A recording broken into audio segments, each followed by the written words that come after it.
आदिवासी विकास विभाग एकात्मिक आदिवासी विकास प्रकल्प कार्यालय चंद्रपुर अंतर्गत आयोजित किए गए ग्रीष्मकालीन प्रशिक्षण शिविर का समारोह शानदार तरीके से संपन्न हुआ। नजर डालते इस खबर पर।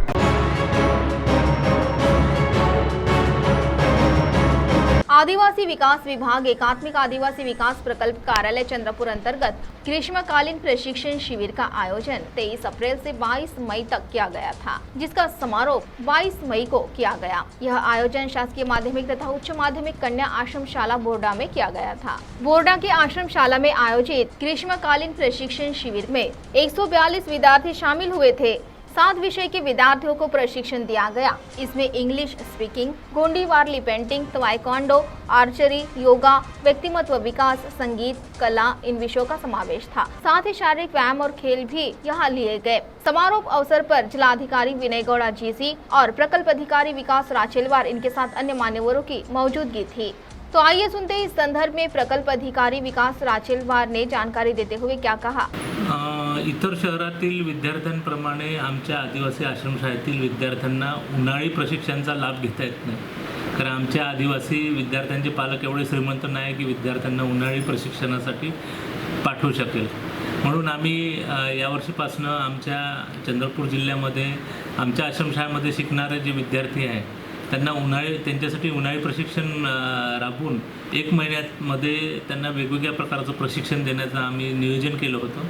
त्याच्या अंतर्गत आम्ही एक परीक्षा घेतली आणि परीक्षेतून विद्यार्थ्यांना सिलेक्ट करून जवळपास 150 विद्यार्थ्यांचं सिलेक्शन केलं होतं। त्याच्यात 142 विद्यार्थी आमच्याकडे आले आणि 142 विद्यार्थी ही 1 महिना पूर्ण कंप्लीट होते।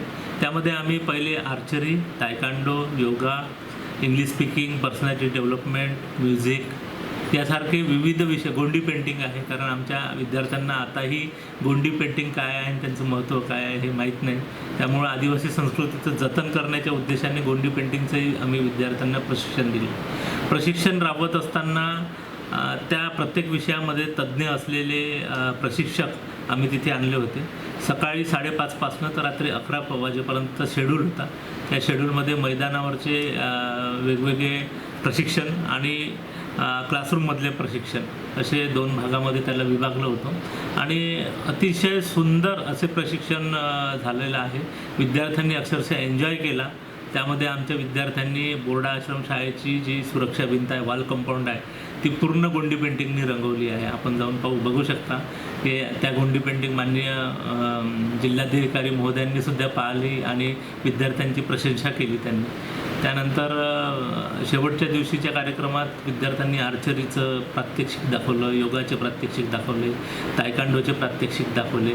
इवन प्रथमतःच महाराष्ट्राच्या इतिहासात प्रथमतःच आम्ही आमच्या आदिवासी आश्रमशाळेच्या विद्यार्थ्यांचं आणि विद्यार्थिनींचं ढोल ताशा पथक तयार केलेलं आहे। जवळपास 25 विद्यार्थ्यांचं, मुलींचं आणि 25 मुलांचं ढोल ताशा पथक तयार केलं आहे।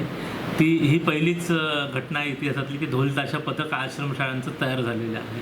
तर अतिशय चांगल्या पद्धतीने विद्यार्थ्यांनी हे प्रशिक्षण घेतलं आणि ते आता शाळेत जाताना प्रशिक्षक म्हणून जाणार आहे। ते प्रत्येक शाळेचे 5-5, 10-10 विद्यार्थी होते। ते विद्यार्थी आता आपल्या लहान भावा बहिणींना आश्रमशाळेमध्ये आता प्रशिक्षण देणार आहे। तसे सुविधा पण आम्ही आश्रमशाळेमध्ये करून देणार आहे। CTV के लिए प्रतिनिधि वैभव रियारकर की रिपोर्ट।